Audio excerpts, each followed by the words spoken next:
ও মারে, কোন হালার পুত্রে আমাকে ফেলে দিছে? সামনে আয়। বুঝলেন না তো কি হয়েছে? তাহলে চলুন ঘুরে আসি। ফ্ল্যাশব্যাক। বাবার ট্রান্সফার হওয়ায় একটা নতুন এলাকায় এসেছি এবং এখানকার একটা বাসা ভাড়া নিয়েছি। বাবা আগে সব ঠিক করে রেখেছিল। গত পরশু এই এলাকায় এসেছি। আজ প্রথম আমার নতুন কলেজে যাচ্ছি। বাসা থেকে কলেজের দূরত্ব মাত্র 5 মিনিট, তাই হেঁটে হেঁটে যাচ্ছি। সাথে হেডফোন লাগিয়ে ফুল সাউন্ডে গান শুনছি। আশেপাশে কি হচ্ছে তার কিছুই কানে যাচ্ছে না। কলেজ থেকে প্রায় 2 মিনিটের দূরত্বে আছি। এমন সময় পিছন থেকে একটি স্কুটি একেবারে গা ঘেঁষে চলে গেল। শুধুমাত্র আমার হাতের সাথে তার হাতেরও কাঁধের সংঘর্ষ হয়। আমি সামনে তাকিয়ে দেখি একটা মেয়ে স্কুটিটা চালাচ্ছে। আমার থেকে একটু সামনে গিয়ে মেয়েটা স্কুটি সহ পড়ে গেল। কারণ আমি আমার মতো হেঁটে গেল, মেয়েটা যেহেতু পিছন দিয়ে আসছিল এবং স্কুটির স্পিডও কম ছিল, তাই আমার পরিবর্তে মেয়েটি ব্যথা পেল। আর পড়ে গিয়ে তো প্রথম উক্তিটি বলেছে তা তো আপনারা শুনেছেন। বর্তমান মেয়েটির একটা পা এখনও স্কুটির নিচে আটকে আছে। মেয়েটি বসে থাকায় স্কুটি সরাতে পারছে না। এখনও মেয়েটির ফেস দেখতে পেলাম না।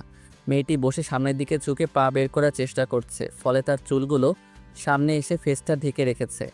মেয়েটি অনেক চেষ্টার পর যখন পা বের করতে পারল না, তখন সোজা হয়ে বসে ফেসের উপর পড়ে থাকা চুলগুলো কানের পিছে নিয়ে গুজে দিল আর আশেপাশে তাকালো। আমি তো মেয়েটির ফেস থেকে ফিরা হয়ে গেছি। আবার ভাববেন না আমি মেয়ে দেখে পছন্দ করে ফেলি। জীবনে প্রথমবার এই মেয়েটাকে মনে ধরেছে। আমি অপলকভাবে তার দিকে তাকিয়ে আছি। মেয়েটি পাশে তাকিয়ে আমাকে দেখতে পেল। তখন মেয়েটি বলে, এই কাওয়ার বাচ্চা, এদিকে আয়। আমি মেয়েটার দিকে একদিনে তাকিয়ে আছি। তার কথা আমার কানে আসছে কিন্তু মস্তিষ্ক পর্যন্ত পৌঁছাচ্ছে না। আমি শুনছি না দেখে মেয়েটি একটু জোরে বলল, এই কাওয়ার বাচ্চা। আমি দাঁড়িয়ে ওকে দেখছি। কোথায় কি হচ্ছে সেদিকে আমার কোনো খেয়াল নেই। মেয়েটি এবার একটা কলম আমার দিকে ছুঁড়ে দিল। কলমটা আমার গায়ে লাগাতেই আমি বাস্তবে ফিরলাম। মেয়েটির দিকে তাকিয়ে দেখি রেগে লাল হয়ে গেছে। রেগে যাওয়ার ফলে তাকে আরও বেশি কিউট লাগছে। আমি বললাম, জি আমাকে বলছেন? হ্যাঁ, তোকে বলছি, এদিকে আয়। আমি মেয়েটার কাছে গেলাম। কুটিটা আমার উপর থেকে সরা। আমি কোনো কথা না বলে স্কুটিটা তার উপর থেকে উঠিয়ে দাঁড় করালাম। মেয়েটি উঠে দাঁড়ালো আর কিছু না বলে আমার পিঠে একটা কিল মেরে চুল মুঠি করে ধরে ঝাঁকাতে লাগলো। আমি বললাম, আরে আরে কি করছেন? শালা, তোর জন্য আমি পড়ে গেছি। আমার এত সাথে স্কুটিটা, তোর চুল ছিঁড়ে তোকে টাক করে দিব। আরে লাগছে ছাড়েন, অসভ্য মেয়ে কোথাকার। এভাবে কেউ কোনো অপরিচিত মানুষের চুল ধরে টানাটানি করে? চোরের মায়ের বড় গলা। শালা, তোর জন্য আমি অ্যাক্সিডেন্ট করেছি। তুই আমার কাঁধে আঘাত না করলে আমি পড়তাম না। সব দোষ তোর। শালা, এতবার হর্ন দিলাম, শুনতে পাস নাই? বয়েরা কোথাকার। আরে আমি তো আমার মতে হেঁটে যাচ্ছিলাম, কানে হেডফোন ছিল তাই শুনতে পাইনি। আপনি পেছন থেকে এসে ধাক্কা দিলেন আর কন্ট্রোল হারিয়ে পড়ে গেলেন। এখানে আমার দোষ কই? নিজে তো ঠিক করে স্কুটি চালাতে পারেন না। প্লিজ আমার চুলগুলো ছেড়ে দিন। সব দোষ তোর। তুই আগে আমার স্কুটি ঠিক করে দিবি, তারপর তোকে ছাড়বো। আরে এভাবে চুল ধরে রাখলে কিভাবে ঠিক করব? আমার চুলগুলো ছেড়ে দিল, কি গুন্ডি রে! যা, ছেড়ে দিলাম। এবার আমার স্কুটি ঠিক করে দে। আমিও রাগি ফেস দেখে কিছুই বলার সাহস পাচ্ছি না। হঠাৎ আমার মাথায় একটা বুদ্ধি আসলো। দেখেন, আজকে প্রথমবার কলেজে যাচ্ছি। আপনার ঠিকানা আর ফোন নাম্বারটা দিন। আমি বিকালে আপনার স্কুটিটা ঠিক করে আপনার বাসায় দিয়ে আসবো। এতে করে মেয়েটার ঠিকানা ও ফোন নাম্বার পেয়ে যাবো। হি হি। আপনারা আবার বলে দিয়েন না। মেয়েটি আবার আমার চুল ধরে জোরে জোরে ঝাঁকাতে লাগলো। ও মা গো, তোমার ছেলেকে আজ টাক করে দেবে গো, কেউ আর মেয়ে দিবে না গো। শালা, আমার নাম্বার চাস? তোর তো সাহস কম না। তুই আমার এলাকায় এসে আমার উপর লাইন মারিস। ভুল হয়ে গেছে খালাম্মা, আমাকে মাফ করে দেন। কি বললি? আমি তোর খালাম্মা? আমি কোন দিক থেকে তোর খালাম্মা লাগি? আচ্ছা, সব দোষ আমার। সব কিছুর জন্য আমিই দায়ী। প্লিজ আমার চুলগুলো ছেড়ে দিন। যা, ছেড়ে দিলাম। আর কখনো আমার সামনে হিরো সাজতে আসবি না। আচ্ছা, কিন্তু আপনার স্কুটির কি করব? শোন, আমি কলেজে পড়ি। কলেজে গিয়ে যে কারোর কাছে জিজ্ঞেস করবি মিহি ও তার বন্ধুদের আড্ডা দেওয়ার জায়গাটা কই, তাহলে দেখিয়ে দিবে। আর কাল আমার স্কুটিটা ঠিক করে সেখানে গিয়ে দিয়ে আসবি। আর কাল যদি না দিস তো তোর খবর আছে। গন্ডিটার নাম তাহলে মিহি? ঠিক আছে, আমি কালই আপনার স্কুটিটা দিয়ে দিব। আর আমিও ওই কলেজেই ভর্তি হয়েছি। ওই, তোর নাম ঠিকানা বল, যদি আমার স্কুটিটা নিয়ে পালিয়ে যাস। আমাকে কি আপনার চোর মনে হয়? কি? আমাকে কোন অ্যাঙ্গেল থেকে আপনার চোর মনে হয়? সব অ্যাঙ্গেল থেকেই। যতক্ষণ আমার স্কুটিটা ঠিক করে দিচ্ছিস, আমার স্কুটিটা ঠিক করে দেওয়ার পর তোকে ভালো করে দেখে বলবো তোকে আমার কেমন মনে হয়। এখন তোর ডিটেলস বল, তার আগে তোর ফোন নাম্বারটা দে। কেন, আমার ফোন দিয়ে কি করবেন? ফোন দিতে বলছি না তোকে? আবার চুল ধরে ঝাঁকাতে লাগলো। ও মা গো, তোমার ছেলেটা সাদের চুলগুলো ছিঁড়ে ফেললো গো। আন্টি, ফোনটা নিয়ে আমার চুলগুলো ছেড়ে দিন প্লিজ। ফোনটা এক হাত দিয়ে নিয়ে অন্য হাতে চুলগুলো ধরে জোরে একটা ঝাঁকুনি দিয়ে ছেড়ে দিল। সাথে হেডফোনটাও নিল। আমি আহ করে উঠলাম। এটা আমাকে আন্টি বলার শাস্তি। এবার পরিচয় দে, মিথ্যা বললে ফোন পাবি না। আমার নাম মেঘ, নাম তো শোনাই হোগা। ওই শালা তোরে এত ভাব নিতে বলছি, ঠিক করে বল। বলছি আমি মেঘরাজ, সবাই মেঘ বলে ডাকে। বাবা সরকারি কর্মকর্তা, এখানে এবার ট্রান্সফার হয়ে এসেছে। মা গৃহিণী, ফ্যামিলিতে আরেকটা বড় ভাই ও ভাবি আছে। আমি এবার অনার্স প্রথম বর্ষের ছাত্র, বড় ভাই জব করছে। এবার আমার ফোনটা দিন। আর আপনার পরিচয়? আমি মিহি, আর কিছুই তোর জানার প্রয়োজন নেই। কাল যদি আমার স্কুটি না দিস তাহলে আমার ফুল পরিচয় জানতে পারবি। যা ভাগ। মেয়েটি না না মিহি চলে যেতে ধরল। আমি স্কুটি ধরে দাঁড়িয়ে আছি। এই রে, গ্যারেজ কোথায় এটাই তো জানি না। স্কুটি ঠিক করব কিভাবে? মিহির থেকেই তো জানতে পারি। মিস মিহি, মিস মিহি। শালা শুনেও না শোনার ভান করে। এই যে মিহি আন্টি বলার সাথে আমার দিকে ফিরে তেড়ে আসতে লাগলো। আমি স্কুটিটা স্ট্যান্ড দিয়ে দাঁড় করিয়ে একটু পিছিয়ে গিয়ে দাঁড়ালাম। ওই তুই আবার আমাকে আনতে বলেছিস? আজ তো তুই শেষ। আমার দিকে আস্তে আস্তে বলল কথাটা। আপনাকে আন্টি বলার পিছনে আপনার হাত আছে। আগে আমার কথাটা শুনুন, তারপর রাগ করেন। আমি ব্যাগ কাঁধে বাঁধিয়ে মাথায় 2 হাত দিয়ে রাখলাম। বলা যায় না যেই মেয়ে তোর এসে আমার চুল ধরতে পারে। বল শুনি। দেখেন, আপনাকে আমি আন্টি বলার আগে যে ডাকছিলাম আপনি শুনতে পাইছিলেন না? হ্যাঁ শুনেছি তো। ব্যাস, তাইলে কেন আপনাকে আন্টি বলেছি নিশ্চয়ই বুঝতে পারছেন। না, আমার শুনতে ইচ্ছা হয়নি, তাই শুনি নাই। তুই আন্টি বললি কেন? আচ্ছা সরি, এখন দয়া করে বলবেন কি গ্যারেজটা কোথায়? আমি কেন বলবো? তুই আমাকে আন্টি বলেছিস। এখন যেখান থেকে পারিস কাল কলেজে ক্লাস শুরু হওয়ার আগে আমার স্কুটি ঠিক করে নিয়ে ওই জায়গায় হাজির হবি। এটাই তোর শাস্তি। বলে চলে গেল। যা বাবা, একে তো নিজের দোষ স্বীকার করবে না, আবার কিছু বললেই কেউটে গোকরা সাপের মতো ফনা তুলে তেড়ে আসবে। দেখে তো মনে হয় বয়সে আমার ছোট, তবে অবশ্য রাগলে তাকে বেশ লাগে। আমি স্কুটি ঠেলে কলেজ মোড়ে গেলাম। সেখান থেকে একটা লোকের কাছে গ্যারেজের ঠিকানা জেনে নিলাম। তারপর গ্যারেজে গিয়ে স্কুটিটা ঠিক করে রাখতে বললাম। তারপর কলেজে চলে আসলাম। কলেজে গিয়ে দেখি ক্লাস একটা প্রায় শেষের দিকে, তাই না ঢুকে বাইরে দাঁড়িয়ে আছি। এমন সময় একটা ছেলে চুল এলোমেলো আসলো দৌড়াতে দৌড়াতে, এসেই ক্লাসে ঢুকতে গেল, কিন্তু স্যার ঢুকতে দিল না। 5 মিনিটের মতো বাকি আছে তাই হয়তো। ছেলেটা বাইরে দাঁড়িয়েই জোরে জোরে শ্বাস নিচ্ছে, মুখে তার মুচকি হাসি দেখে মনে হচ্ছে যেন এভারেস্ট জয় করছে। আমি তার কাছে গেলাম, বললাম, এক্সকিউজ মি ভাই, আপনি কি ফার্স্ট ইয়ারের স্টুডেন্ট? জি, আপনি? জি আমিও। আমি মেঘ, ফ্রেন্ড। আমি নাইম, ফ্রেন্ড। তাহলে তুই করে বলি। অবশ্যই, কিন্তু তোকে তো আগে কখনো কলেজে দেখি নাই।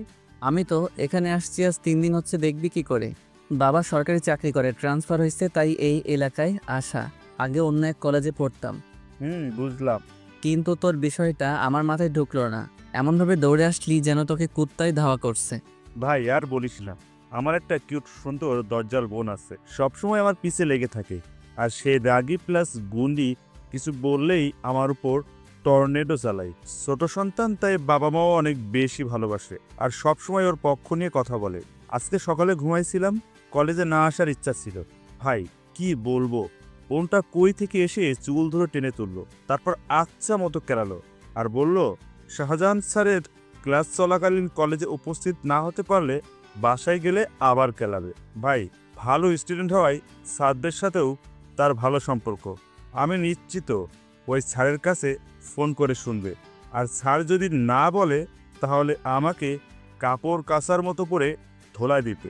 জানি না কার উপর রাগ করছে, আর সেই রাগ আমার উপর ঝাড়ছে। সবসময় অন্যের রাগ আমার উপর ঝাড়ে। আহা, শুনে মজা পাইলাম। একদিন দেখাস তোর বোনকে। আমাদের কথা বলার মাঝে স্যার বেরিয়ে গেলেন। আমরা ক্লাসে গিয়ে বসলাম, একে একে সবগুলো ক্লাস করলাম। নাইম ওর বন্ধুদের সাথে আমাকে পরিচয় করিয়ে দিল। একদিনেই নাইমও তার বন্ধুদের সাথে ভালো সম্পর্ক গড়ে উঠল।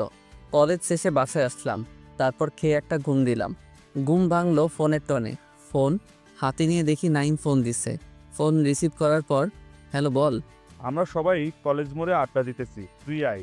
আচ্ছা 5 মিনিট অপেক্ষা কর, 10 মিনিটে আসতেছি। আমি ফ্রেশ হয়ে কলেজ মোড়ে গেলাম। সেখানে পৌঁছে দেখি নাইম, রাকিব, শিহাব, স্বপ্নিল, ইসমাইল, উজ্জ্বল তারা বসে আড্ডা দিচ্ছে। ওরা সবাই ফ্রেন্ড। আজ কলেজে নাইম ওদের সাথে পরিচয় করিয়ে দিয়েছিল। আমি ওদের কাছে গেলাম, ওরা আমাকে বসার জায়গা করে দিল। আমি বসে বললাম, কিরে সবাই মনে হয় নাইমকে পচাচ্ছিস, দূর থেকে দেখে তাই মনে হলো। পরে ভাই শালা সবগুলোর গার্লফ্রেন্ড আছে, আর আজ আমার নাই বলে। শালা গার্লফ্রেন্ড বানাতে গেলে সাহস লাগে, তোর তো বেটা সেটাও নাই। দেখ, এ হালার বল দেয়, দুটো চালায়, আর তুই সি। দেখলি ভাই, আজ আমার গার্লফ্রেন্ড নেই বলে এরা আমাকে কেমন করে অপমান করে। যা, তোকে কাঁদতে হবে না, আমি হেল্প করব তোর চরিত্র থেকে গার্লফ্রেন্ড না থাকার কলঙ্কটা মুছতে। আগে বল, তোর পছন্দের কেউ আছে নাকি? না। ঠাস ঠুস ধুরুম ধারাম, বুঝলেন না তো? নাইমের পাশে শিহাব বসেছিল, ওই হালায় আবার বেশ মোটা গোটা। ওই নাইমের মাথা নিচু করে ধরলো, অমনি সবাই নাইমের পিঠে যে যেমন পারলো হাত সাফ করলো, আমি বাদে। মিনিট খানেক পর ওকে ছেড়ে দিল। ও মারে জ্বলে গেল। শালা আমার যেদিন গার্লফ্রেন্ড হবে সেদিন তোদেরকে এক এক করে দেখে নিব। এ তোরনে দেখা যাবে। এ মেয়ে হালায় মিথ্যা বলছে, সেই ক্লাস 10 থেকে একটা মেয়েকে পছন্দ করে, কিন্তু বলতে পারে না, শুধু আমাদেরকে বলে দিতে বলে। ইন্টার ফার্স্ট ইয়ারের সময় আমরা জোর করে ওকে ওই মেয়ের কাছে প্রপোজ করতে পাঠাইছিলাম। হালায় কি বলছিলি জানি না, ফুলটা দিয়ে দৌড়ে চলে আসছিলি। এখনো শুধু দূর থেকে হা করে দেখা যায়, আবার বলে কি কাউকে পছন্দ করে না। তো কি করব, ওর সামনে গেলেই আমার হার্ট যেন মুখ দিয়ে বাইরে চলে আসার উপক্রম হয়। আমি কি করব? বেশ জটিল প্রেম তোর দেখছি। তো মেয়েটিও কি তোকে পছন্দ করে নাকি তার বয়ফ্রেন্ড আছে? না না, ওর কোনো বয়ফ্রেন্ড নাই। কিরে, অর্ধেক বলিস কেন? পুরোটা বল। দুজনে ক্যাম্পাসে বসে সেই 19 শতাব্দীর প্রেম লীলা চালায়। এ একবার ওর দিকে তাকায় আর ও একবার এর দিকে তাকায়। কি প্রেম মায়েরি, কিন্তু কেউ কাউকে বলে না। ভাই, তার উপর আবার মেয়েটা ওর বোনের বেস্ট ফ্রেন্ড। ওই যে একবার ফুল দিয়েছিল, এইটা ওর বোন। কেমন যেন দেখা যায়। এর জন্য ওর বোন ওকে এমনভাবে খেলাইছিল যে 5 দিন কলেজে আসতে পারিস নাই। তার উপর আবার ওকে নিয়ে সেলুনে নিয়ে গিয়ে টাক করে দিয়েছিস। আচ্ছা, আমি তোদের প্রবলেম সলভ করে দিতে পারি, কিন্তু তার পরিবর্তে তোকে সবাইকে ট্রিট দিতে হবে। ভাই আমি রাজি, কিন্তু আমার গুন্ডি বোনটা যেন আমাকে কিছু না বলে, সেটাও তোর মাথায় রাখতে হবে। ওকে ডান, কিন্তু এর জন্য তোকে ডাবল ট্রিট দিতে হবে। কি বলিস সবাই? ভাই তোর সাথে আমরা একমত। হালার মোটকারে খাওয়ার কথা একবার বললেই হলো। আরও কিছুক্ষণ আড্ডা দিয়ে বাসায় চলে আসলাম। পরের দিন সকালে একটু আগে বাসা থেকে বের হলাম। তারপর গ্যারেজ থেকে মিহির স্কুটিটা নিয়ে সেটা চালিয়ে কলেজে আসলাম। মিহির বলা জায়গায় স্কুটিটা রেখে সেখানে বসে ফেসবুকে নিউজ ফিড দেখছি। কিছুক্ষণ পর হঠাৎ করে আমার উপর টর্নেডো শুরু হলো। বুঝলেন না তো? পিছে থেকে কেউ আমার চুল ধরে সেই জোরে ঝাঁকি দিচ্ছে। ও মারে, কে বে? চুল ছাড়, না হলে তোর খবর আছে। কিছু বলে না, বাট চুল ধরে চাকাতেই আছে যেন আমার সব চুল ছিঁড়ে ফেলবে। আমি মাথায় হাত নিয়ে যে আমার চুল ধরেছে তার হাত দুটো ধরলাম। ও মা, এত নরম হাত, একেবারে তুলোর মতো। নিশ্চিত কোন মেয়ে? কিন্তু আমি তো এখানকার কোনো মেয়েকে চিনিনি মিহি ছাড়া। তবে কি এটা মিহির হাত? আমি ওই হাত দুটো ধরে পিছনে ফিরলাম। এ মা, এ তো সত্যি সত্যি মিহি। ওই আপনার সমস্যা কি? যখনই দেখা হয় আমার চুলের উপর অত্যাচার করেন। অনেক বড় সমস্যা। কি সমস্যা? কাল দোষ ছিল আপনার, তাও আমার চুলগুলো ধরে আচ্ছা মতো ঝাঁকাইছেন, কিন্তু আজ তো আমি কিছুই করি নাই। তাইলে তুই আমার স্কুটি চালিয়েছিস কেন? যেখানে আমার পাপা ভাইয়া আমার স্কুটি চালায় না, সেখানে তোকে আমার স্কুটি চালানোর অধিকার কে দিয়েছে? এইটা কোনো কথা কইলেন আপনি? আমি কি সেই গ্যারেজ থেকে স্কুটিটা ঠেলে আনবো, নাকি তাও আবার ভালো স্কুটি? হ্যাঁ, তাই করবি। আচ্ছা বাদ দেন, আপনার স্কুটি তো আপনিই পেয়েছেন। এবার আমার ফোন আর হেডফোনটা ফেরত দেন। না দিলে? না দিলে আমি প্রিন্সিপাল স্যারের কাছে কমপ্লেন করব। এই তোরা শুনছিস? এই ব্যাটা নাকি আমার বিরুদ্ধে প্রিন্সিপাল স্যারের কাছে কমপ্লেইন করবে। মিহির পিছনে থাকা বান্ধবীদের বলল কথাটা। প্রিন্সিপাল স্যার কে জানিস? আমার বড় পাপা। আর আমার পাপা এই শহরের পুলিশ কমিশনার। তার সাহস নাই আমাকে কিছু বলার। এই যে তোর ফোন আর হেডফোন, ভাবছিলাম তোকে দিয়ে দিব, কিন্তু তোর মনে হয় নেওয়ার বেশি একটা ইচ্ছা নাই। না না, প্লিজ ফোনটা দেন, আর হেডফোনটা চাইলে আপনি রাখতে পারেন। ওই শালা, তোর কি আমাকে ভিখারি মনে হয়? যা, তোকে তোর ফোন আর হেডফোন দুইটাই দিয়ে দিব, কিন্তু এর জন্য তোকে সবার সামনে 50 বার কান ধরে উঠবস দিতে হবে। কি? ক্যাম্পাসে সকলের সামনে আমাকে কান ধরে উঠবস দিতে হবে? তাও আবার একবার না, দুইবার না, পুরো 50 বার? সরি, আমি পারবো না। আমার ফোনটা দেন। না পারলে আর কি করার, এই যে তোর ফোন আর হেডফোন আমার পকেটে রাখলাম। মিহি জিন্সের প্যান্ট আর শার্ট পরে আছে, তাই ফোন আর হেডফোন তার প্যান্টের পিছনে 2 পকেটে রাখলো। সাহস থাকলে নিয়ে দেখা। দেখেন, আমার কিন্তু রাগ উঠছে, আর রেগে গেলে আমি নিজেকে কন্ট্রোল করতে পারি না। আপনার পাপা কমিশনার হতে পারে, কিন্তু আমি তার ভয় পাই না। আর সাহসের কথা বললেন না, সেটা আমার একটু বেশি আছে। কিছু করলে পরে আপনিই পস্তাবেন। তাই নাকি? বেশ, দেখি তোর কেমন সাহস। বলার সাথে সাথে মিহির কোমরে হাত দিয়ে টেনে আমার সাথে মিশিয়ে ফেললাম। তারপর কিছু বলার সুযোগ না দিয়েই ওর মাথার পিছনে হাত দিয়ে ওর ঠোঁটের সাথে আমার ঠোঁট মিলিয়ে দিলাম। মিহি চোখ বড় বড় করে তাকিয়ে আমার থেকে নিজেকে ছাড়িয়ে নিতে চেষ্টা করলো, কিন্তু আমি এক হাতে কোমর ও অন্য হাতে মাথা চেপে ধরাই ছাড়াতে পারলো না। প্রায় 5 মিনিট মতো ওকে কিস করলাম। এর মাঝে ওর পকেট থেকে আমার ফোন আর হেডফোনটা নিয়ে নিলাম। তোমার ঠোঁটের স্বাদ কিন্তু সেই। আর একটা কথা, আই লাভ ইউ। কাল প্রথম দেখায় তোমাকে ভালোবেসে ফেলছি। তখন বলতে পারি নাই, কিন্তু এখন বললাম। বলেই চলে যেতে নিলাম। পিছনে ফিরে আবার বললাম, এখন থেকে রাগটা কমাও, আর কাল থেকে এসব ছেলেদের শার্ট প্যান্ট পরবা না। পরলে কিন্তু তোমার সাথে কি করবো আমি নিজে জানি না। লাভ ইউ জানু, পরে কথা বলবো, বাই। আমি চলে আসলাম। মিহি আর ফ্রেন্ডরা এখনো হা করে আছে। একটু আগে কি হয়ে গেল সব তাদের মাথার উপর দিয়ে গেল। ক্যাম্পাসের ভিতর এমন একটা ঘটনা ঘটে গেল, কিন্তু সবাই তা দেখেও কিছু বলল না, কেননা সবাই কম বেশি মিহির সম্পর্কে জানে। কেউ কিছু না বললেও একজন ঠিকই এই ঘটনাটা ভিডিও করে রাখলো। আমি বেশ একটু এগিয়ে আবার পিছনে ফিরে মিহির দিকে চাইলাম। দেখি মিহি মাথা নিচু করে কান্না করছে। এবার আমার খারাপ লাগছে, কেননা হাজার হলেও সে একটা মেয়ে, আর তার মান সম্মান আমি ধুলোয় মিশিয়ে দিলাম। আমি হাঁটতে হাঁটতে ক্লাসে চলে আসলাম। ক্লাসে এসে মাথা নিচু করে একটা বেঞ্চে বসে আছি। একটু পর আমার পায়ের উপর কেউ ফোন রাখলো, আর ফোনে আমি মিহিকে কিস করছি সেই ভিডিওটা প্লে হচ্ছে। আমি ফোনটা হাতে নিয়ে চোখ বড় বড় করে সামনে তাকালাম। কি রে মামা, মেয়েটাকে চিনিস নাকি? বেশ তো ক্যাম্পাসের সকলের সামনে কিস করে আসলি, আর এখন মাথা নিচু করে বসে আছিস? আরে মামা, খালি নামটা জানি মিহিতা, আর আজ জানতে পারলাম ওর বাবা এই শহরের কমিশনার, এবং ওর বড় পাপা নাকি আমাদের প্রিন্সিপাল স্যার। তো ভালোবাসিস নাকি এমনি এমনি কিস করে আসলি? আরে দোস্ত, তোকে সত্যিই ভালোবাসি, খুব বেশি ভালোবেসে ফেলছি। কাহিনী কি মামা, খুলে বলতো। 4 দিন এসেই এলাকার গুন্ডি মেয়েকে ভালোবেসে ফেলছো? তারপর ওদের কালকের ও আজকে সবকিছু খুলে বললাম। সত্যি ওকে খুব বেশি ভালোবেসে ফেলছি রে দোস্ত। আমি কি করে পারলাম সকলের সামনে ওকে এভাবে অপমান করতে? কিন্তু আমি ওসব কিছুই করতে চাইনি রে দোস্ত। কিন্তু কিভাবে কি হয়ে গেল আমি বুঝতে পারি নাই। এখন বুঝতে পারছি আমি কিভাবে এটা করতে পারলাম, কেন যে তখন নিজের রাগকে কন্ট্রোল করতে পারলাম না। আরে মাথা তোল। আমি চুপ করে কান্না করছিলাম। এ কি, কাঁদছিস কেন? ওই আমি কাঁদছি না তো। চোখে হাত দিয়ে দেখতো। আমি চোখে হাত দিতে ভেজা মনে হলো। আরে দোস্ত, কাঁদতে হবে না। এখন চাকরির জন্য চেষ্টা করতে শুরু করে দে। আফটার অল আমার একটা মাত্র বোন, তাকে তো আর বেকার ছেলের হাতে তুলে দিতে পারি না। মানে কি বলিস? আমি অবাক হয়ে নাইমের দিকে তাকালাম। পাশ থেকে রাকিব, ইসমাইল, স্বপ্নীল, উজ্জ্বল, শিহাব সবাই অবাক হয়ে নাইমের দিকে তাকিয়ে আছে। কিরে, তোরা আমার দিকে এমন করে তাকিয়ে আছিস কেন? তুই এত সহজে মেনে নিলি? এতে না মানার কি আছে? একদিনে যা বুঝলাম, মেয়ে খুব ভালো একটা ছেলে। তাছাড়া ওর চোখে আমি আমার বোনের জন্য সত্যিকারের ভালোবাসা দেখেছি। কি, মিহি তোর বোন? হ্যাঁ রে, আমার একটা মাত্র কিউট রাগী গুন্ডি দরজাল বোন। আমি শুধু এর বেস্ট ফ্রেন্ডকে ফুল দিয়েছিলাম, তাই আমাকে যে কেলানি দিয়েছিল, তুই তো ওকে ডাইরেক্ট কিস করলি। তোর যে কি অবস্থা করবে ভাবতেই আমার শরীরের লোম খারাপ হয়ে যাচ্ছে। শালা, কই পাশে থেকে একটু সাহস দিবি তা না, উল্টো ভয় দিচ্ছিস। কেন, তোর নাকি আবার সাহস একটু বেশি? দূর বেড়া, সাহস আছে অন্যান্য বিষয়ে, এই বিষয়ে না। কি রে, তোরা কিছু বলিস না কেন? আমার আর কি বলবো, তোদের শালা দুলাভাইয়ের কথা শুনছি। আইডিয়া মিহি আমাকে কিছু করতে বা বলতে আসলে আমি নাইমের কথা বলে ফাটিয়ে যাব। কি? ওই বেটা, আমার কথা বলে কাটিয়ে যাবি মানে? আমি কি তোর বলেছিলাম যে আমার বোনকে গিয়ে কিস করবে? ভালো আইডিয়া দিলি। এখন একটা ভালো জবের দরকার। সামনে শীতকাল, আর শীতকাল একা শুইতে মন চায় না। জবটা হলে তোর বোনকে আমার করে নিব। যা শালা, তোকে বলছিলাম আমারটার সাথে সেটিং করে দিতে, সেখানে শালা নিজেরটা সেট করে নিলি, তার উপর আবার আমার বোনকে।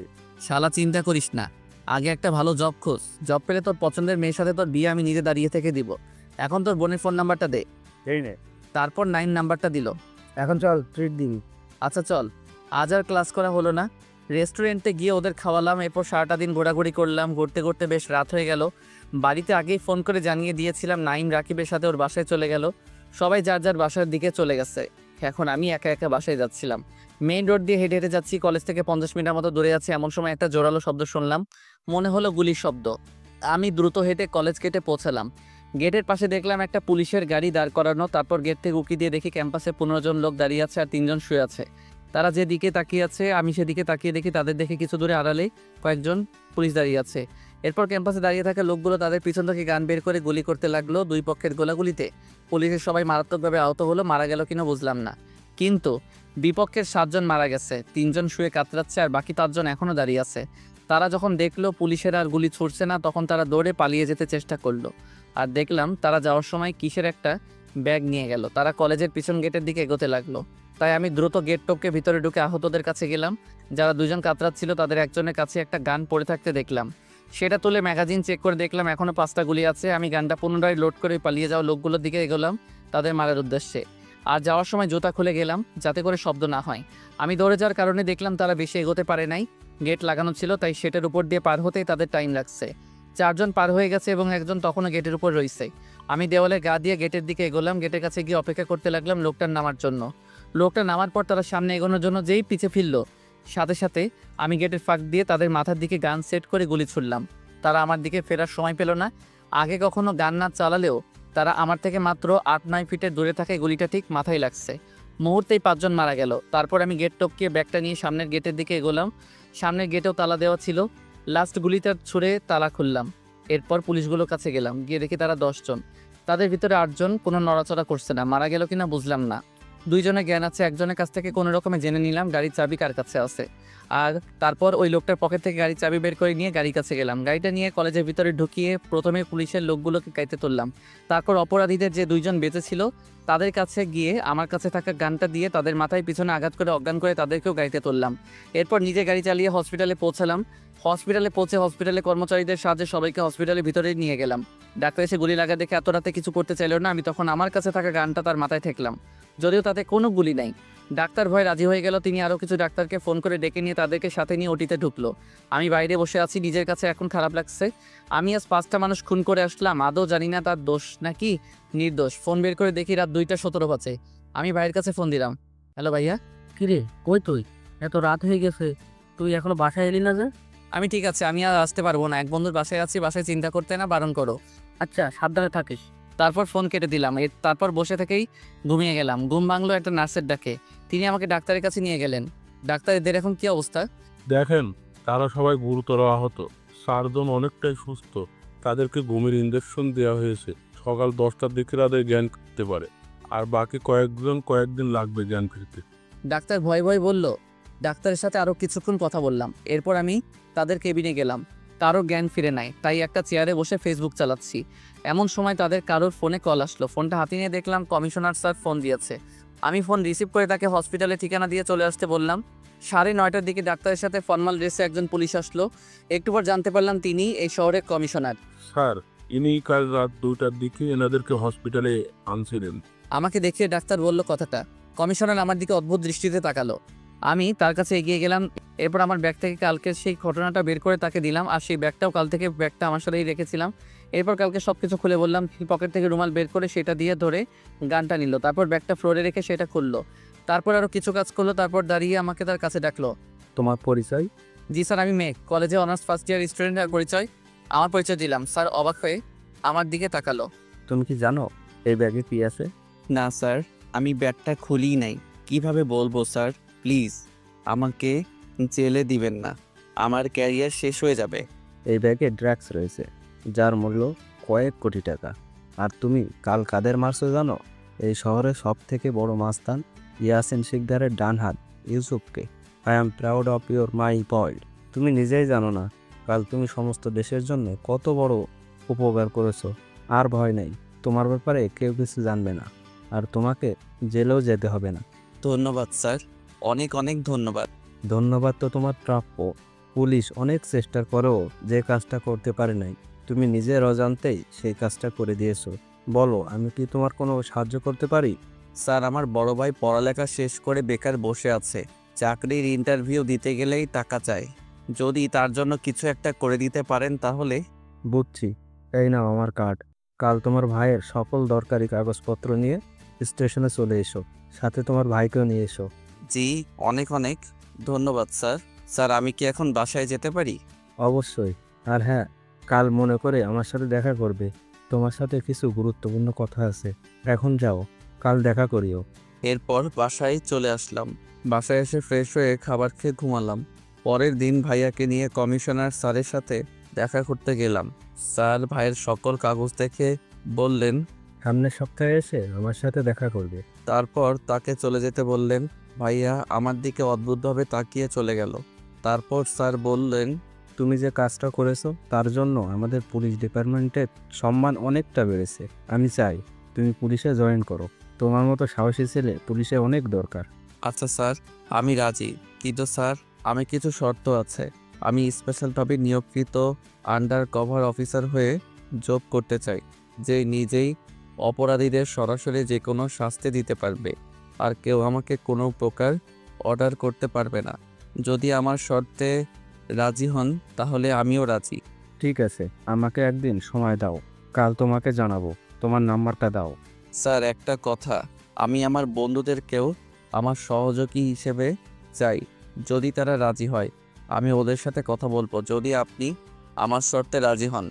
ওকে, তুমি এখন যাও, কাল ফোন দিলে চলে এসো। তোমার বন্ধুদের সাথে কথা বলে দেখো, তারা রাজি হলে তাদেরকেও নিয়ে এসো। বাসায় ফিরে লাঞ্চ করে ঘুমালাম। বিকালে নাইমের ফোনে ঘুম ভাঙলো। আরে দুলা ভাই, কই আছিস? মাঠে চলে আস, খেলা আছে। পাঁচ ধরছি 3,000 টাকা। আপনার সালা, সম্মান দিয়ে কথা বল। আর এখন ঘুমে আছি, আমি যেতে পারবো না। তোর সম্মানের গুলি মারিস। ভাই আস না প্লিজ। ওকে, আসবো যদি খেলায় জিততে পারি। 2,000 টাকা আমার। যা ভাগ খালা, আমরা কি আঙুল চুষবো? তোমরা আঙ্গুল চোষো আর ললিপপ চোষো, তাতে আমার কিছু যায় আসে না। ভাই এমন পুরিস কেন? আয় না প্লিজ। আমার শর্তে রাজি থাকলে আসতে পারি, না হলে বলো, আমি ঘুমাবো। আচ্ছা রাজি, আয়। এরপর ফ্রেশ হয়ে মাঠে চলে আসলাম। খেলা শুরু হলো। প্রথমে বিপরীত দল ব্যাটে গেল। 12 ওভারের খেলা। ওরা 11 ওভারে 125 করে অল আউট হয়ে গেল। 126 রানের টার্গেট। এরপর আমরা ব্যাটে 6 ওভারে 3 উইকেটে 28 রান করছে। এবার আমি ব্যাটে গেলাম। আমি টিকে আছি, আমার পার্টনার চেঞ্জ হচ্ছে বারবার।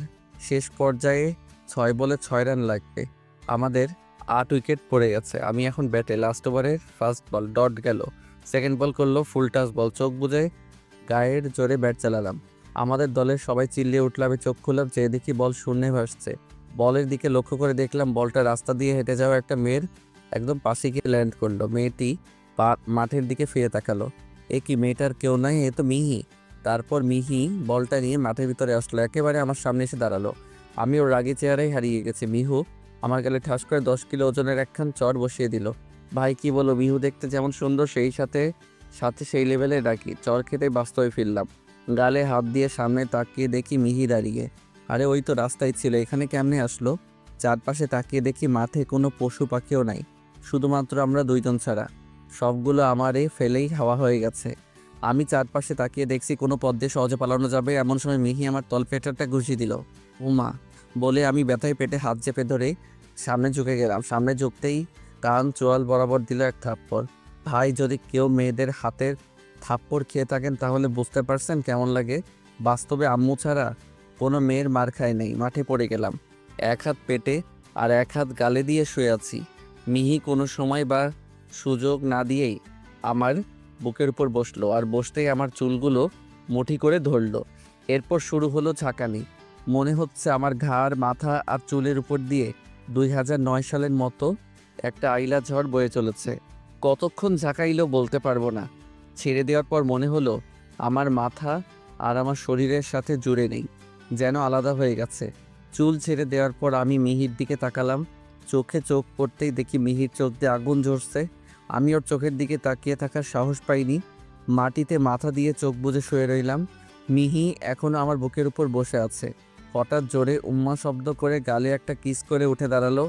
গালে মিহির নরম ঠোঁটের ছোঁয়া পেয়ে চোখ খুলে দেখলাম মিহি আমার বুকের উপর থেকে উঠে যাচ্ছে।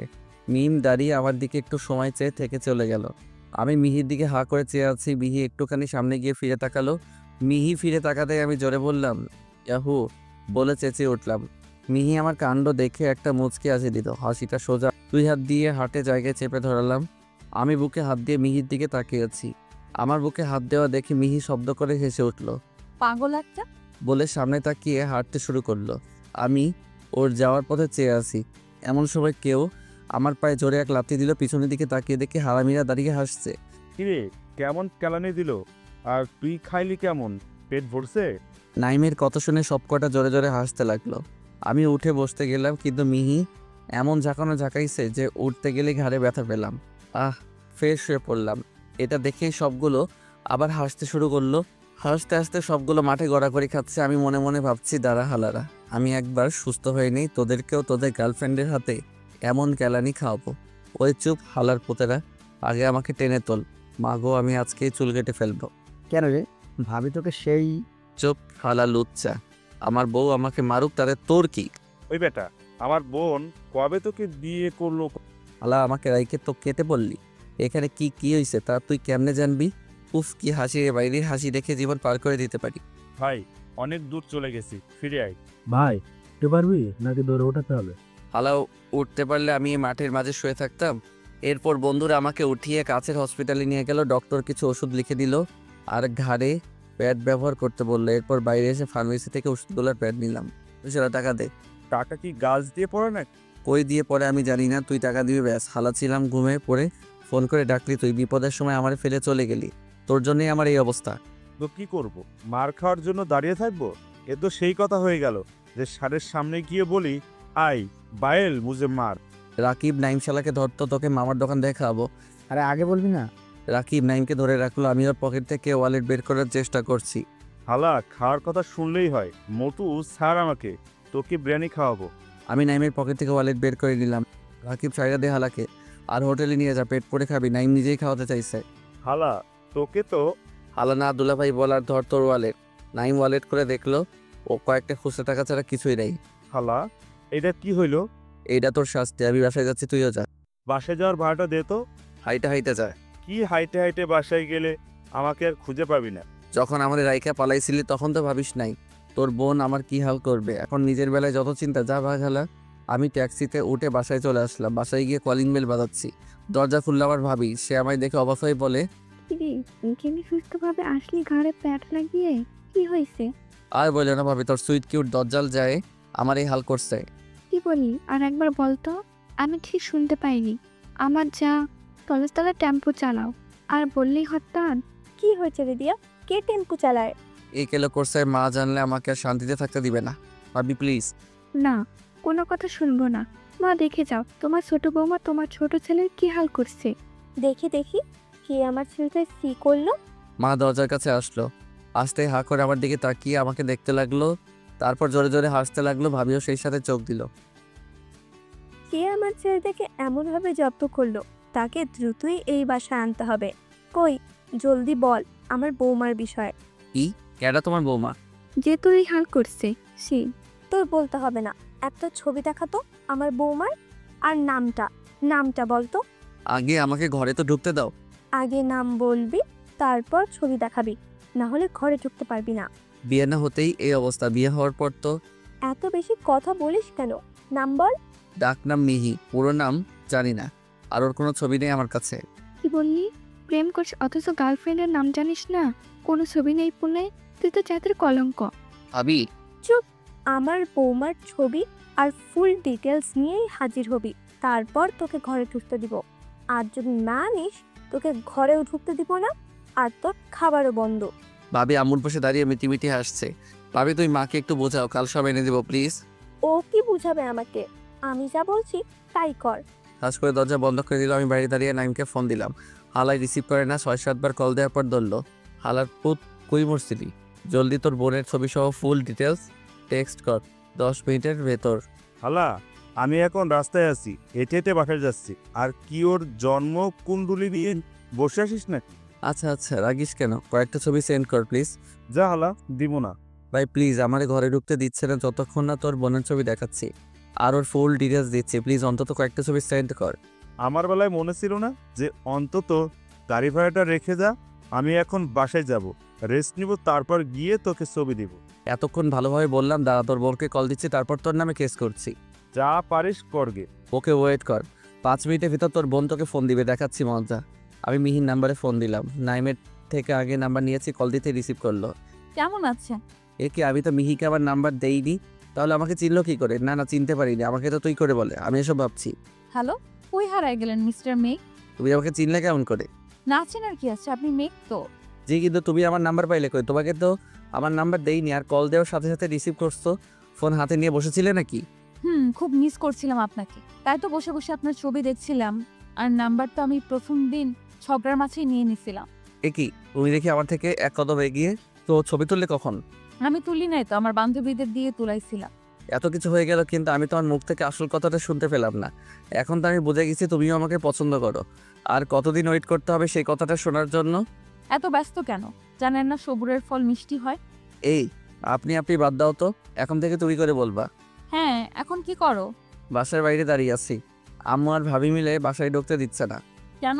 বিকেলে মাঠে যেইভাবে চুল ধরে ঝাঁকাইছো, ঘাড়ে ব্যথা হয়েছে। ডক্টরের কাছে গেলে প্যাড ব্যবহার করতে বলছে, তাই ফার্মেসি গিয়ে প্যাড কিনে সেটা লাগিয়ে বাসায় আসছি।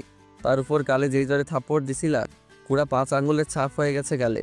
ভাবি এসব দেখে জিজ্ঞেস করছিল কে করছে। আমি আনমনে বলে ফেলছি তোমার যা, ব্যাস হয়ে গেল। সাথে সাথে মাকে ডেকে বলছে, আর আম্মু তোমার ফুল ডিটেলস আর ছবি চাইছে। কিন্তু আমার কাছে তো কোনোটাই নাই, তাই বললাম আমার কাছে এখন কোনোটাই নেই, কাল দেখাবো। কিন্তু আম্মু আমার কোনো কথাই শুনলো না, ঘরে তো ঢুকতেই দেয়নি, উপর থেকে খাওয়া বন্ধ করে দিচ্ছে। তোমার বিভীষণ মার্কা ভাইয়ের কাছে তোমার ছবি চাইছি, শালা আমাকে তোমার ছবিও দেয়নি। বলছে কি তোমার ছবি কি, তোমার কিছু ছবি টেস্ট করে দাও না আমায় প্লিজ, না হলে আজকের বাসায় ঢুকতে দিবে না।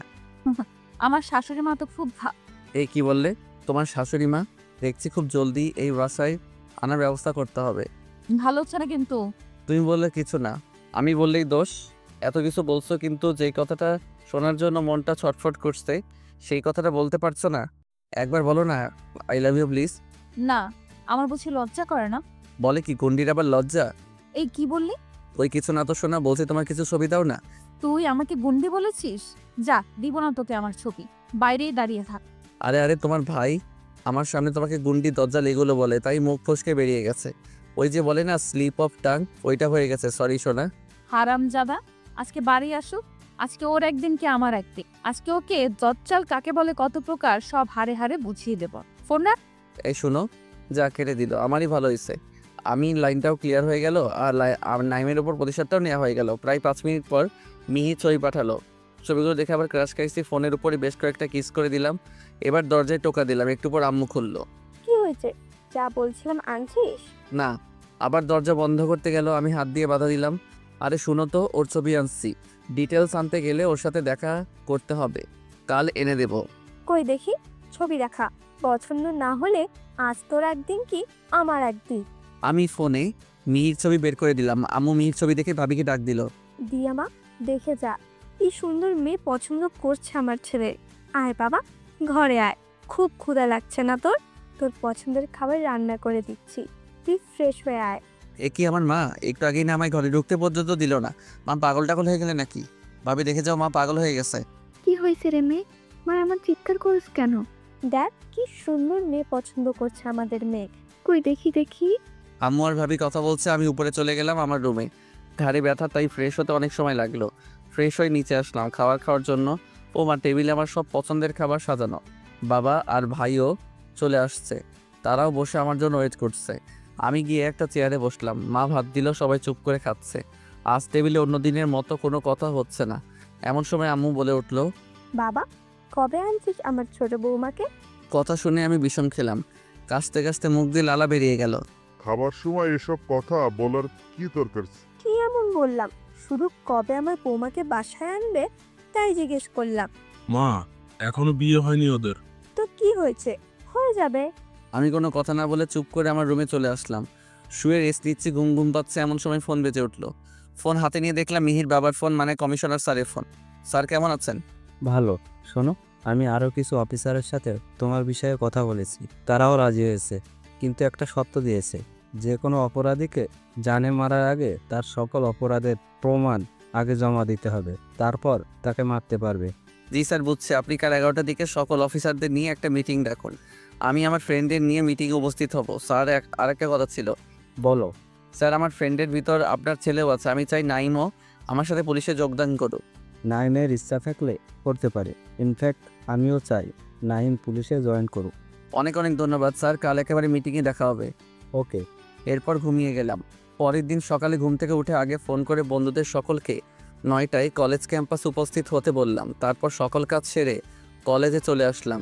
9টার দিকে সবাই চলে আসলো। সবার শেষে নাইম আসলো খোঁড়াতে খোঁড়াতে। পুরো চেহারার বায়োগ্রাফি চেঞ্জ হয়ে গেছে। কিরে, তোর এই অবস্থা হলো কি করে? হালা, তুই কথা বলবি না আমার সাথে? আর বলবি তো কি হয়েছে? আর বেদ তোকে কি করেছে? ওই হালার জন্য আমার এই অবস্থা। না জানি মেয়েকে ফোন দিয়ে কি বলছে, আর আমি বাসায় যেতেই আমাকে কেলাতে শুরু করছে। শালা রাতে ব্যথার জন্য ঘুমাতে পারিনি। তখন আমার কথা শুনলে এত কিছু হইতো না। তাছাড়া ধন্যবাদ শালা, তোর জন্য আমাদের লাইনটা সেট হয়ে গেছে। তোর মতো শালা থাকলে কোনো ছেলেরই প্রেম কেউ ঠেকাতে পারবে না। এর জন্য তোকে কাল ট্রিট দিব।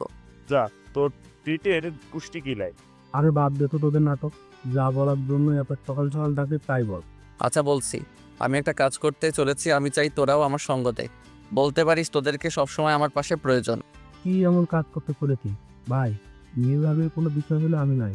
না রে, তোরা হয়তো শুনছি গত পরশু এই শহরের সব থেকে বড় মাস্তান ইয়াসিন শিকদারের ডানহাত ইউসুফ আমাদের কলেজের পিছন গেটের রাস্তায় মারা গেছে। সাথে আরও 4 জন ছিল, আর কলেজের ভিতরে আরও 6 জন ছিল। রাস্তার ওই 5 জনকে আমি মারছি, আর ভিতরেগুলো পুলিশের সাথে গোলাগুলিতে মারা গেছে। ওরা সবাই অবাকের চূড়ান্ত পর্যায়ে পৌঁছে গেছে। কি এত কিছু হয়ে গেছে আর আমাদের জানে না? কিভাবে কি হয়েছে খুলে বল। আমি ওদেরকে সেদিনের রাতের সব কাহিনী খুলে বললাম।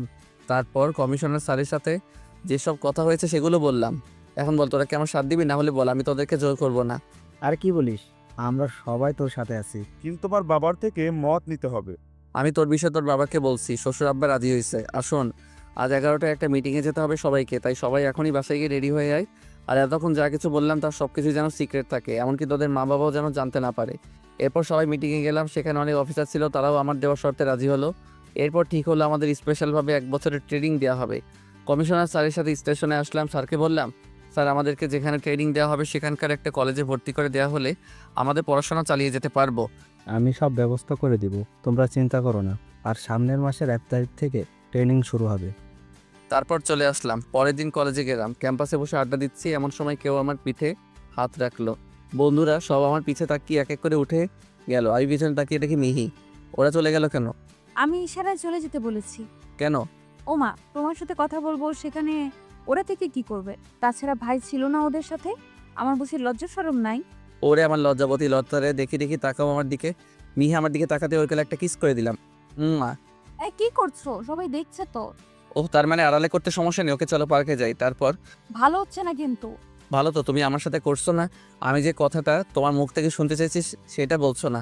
আরে বাবু, বলবো তো, এত উতলা হইও না। এই একদম বাবু বলবা না, আজকে তোমার সাথে বিয়ে হলে কালকে তোমাকে একটা বাবু গিফট করতে পারবো।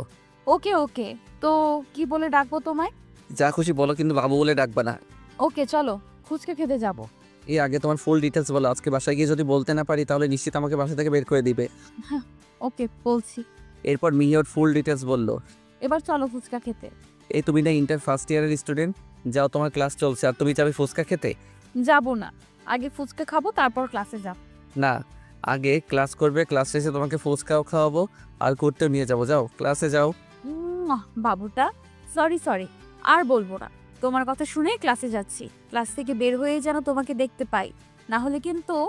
আরে কথায় কথায় রেগে যাও কেন? যাও, তোমার ক্লাসের সামনে দাঁড়িয়ে থাকবো। মিহি চলে গেল ক্লাসে, বন্ধুরা ফিরে আসলো। দেখছিস শালা, আমার সামনে আমার বোনের সাথে প্রেম করে, ওকে কিস করে। কথা ছিল আমার লাইনটা সেট করিয়ে দিবে, সেখানে নিজেই খাম্বা পিলার গেড়ে বসে গেল। এই সম্মান দিয়ে কথা বলবি, 2 দিন বাদে তোর দুলাভাই হবো। রাখ তোর সম্মান। আর 13 দিন বাকি আছে ট্রেনিংয়ের। 13 দিন পর অন্য কোথাও চলে যেতে হবে 1 বছরের জন্য। এর ভিতর শ্রাবণী যদি আমাকে দেখতে না পেয়ে অন্য কাউকে ভালোবেসে ফেলে, তখন আবার কি হবে? তোকে 1 সপ্তাহ সময় দিলাম, এর ভিতর যদি আমার লাইনটা সেট করিয়ে দিতে না পারিস, তাহলে তোর এই ভিডিও আমি বাবাকে দেখাবো। তারপর কি হবে তুই নিজেই ভেবে দেখ। আরে ভাই রাগ করিস কেন? আমি কি বলছি তোর লাইন সেট করে দিব না? আর আমার সাথে মিহির ভালো আন্ডারস্ট্যান্ডিং তৈরি না হলে তোর বিষয়টা ওকে বললে তোকে তো কেলানি দিবে, সাথে আমাকেও দিবে। আমি এত কিছু বুঝি না, 1 সপ্তাহের ভিতর সব ঠিক করে দিই। আচ্ছা দিব, এখন চল ক্লাসে যাই। এরপর ক্লাসে চলে গেলাম। 12:37 বাজে। সেই 1 ঘন্টা আগে থেকে মিহির ক্লাসের সামনে দাঁড়িয়ে আছি। 40 বাজতেই স্যার বেরিয়ে গেল। তারপরে মিহি আর ওর বান্ধবীরা বেরোলো, ওদের নিয়ে চলে আসলাম ক্যান্টিনে। সবার জন্য ফুচকা অর্ডার করলাম। মিহি সহ মিহির বান্ধবীরা মোট 5 জন আর আমি। মিহি আমাকে ওদের সাথে পরিচয় করিয়ে দিল। আমি ওদের সাথে কথা বলে একটু ভাব জমানোর চেষ্টা করছি। মাঝে মাঝে মিহির দিকে তাকাচ্ছি, এমনিতেই মেয়েরা ঝাল বেশি দিয়ে ফুচকা খায়, তার উপর মিহি রেগে গেছে, তাই ঝালে আর রাগে মিহির গাল লাল হয়ে গেছে। আমি ওকে এই অবস্থায় দেখে আবারও 1 দফা প্রেমে পড়ে গেলাম। তাই ওর বান্ধবীদের সাথে কথা বলে ওকে আরও বেশি রাগানোর চেষ্টা করছি। আগে 1 প্লেট খেয়েছিল আর 1 প্লেট খাচ্ছিল। প্লেট শেষ হতেই পার্স থেকে টাকা বের করে ওর বান্ধবীদের বলল, তোরা যত পারিস খা, আমি ওকে নিয়ে যাচ্ছি। বলে আমার কাছে এসে আমার শার্টের কলার ধরে দাঁড় করালো। এরপর টেনে নিয়ে যেতে লাগলো। আমি ঘটনার আকস্মিকতায় বোবা হয়ে গেছি। মিহি চোখ রাগে লাল হয়ে গেছে। আমি নিশ্চিত এখন কোনো কথা বললেই আমার কপালে দুঃখ আছে। আমি চুপচাপ ওর সাথে যেতে লাগলাম। ক্যাম্পাসের সবাই আমাদের দিকে তাকিয়ে আছে। কলেজ গেট থেকে বেরিয়ে একটা রিক্সা ডাক দিল। এরপরে উঠে আমাকে বলল। তাড়াতাড়ি ওঠ। আমি উঠে পড়লাম। এখনও কলার ছাড়ে নাই। আমি তো ভয়ে দরদর করে ঘামছি আর আমার রুমালটা দিয়ে কপালের ঘাম মুছছি। এ তোর বাসার ঠিকানা বল। কেন কেন বলার সাথেই কলার ছেড়ে চুল ধরলো। ধরেই ঝাঁকানি শুরু। আমার মুখ দিয়ে যেই আহ শব্দটা বেরিয়েছে সেই অমনি আমার হাত থেকে রুমালটা নিয়ে মুখে ভরে দিল। এরপর রিক্সায় বসে যত রকমভাবে মারা যায় সকলভাবে মারলো। কিছুক্ষণ পর ছেড়ে দিয়ে এই তোর বাসার ঠিকানা বলতে বললাম না? আমি ওর কথা শুনে ওর মুখের দিকে তাকালাম।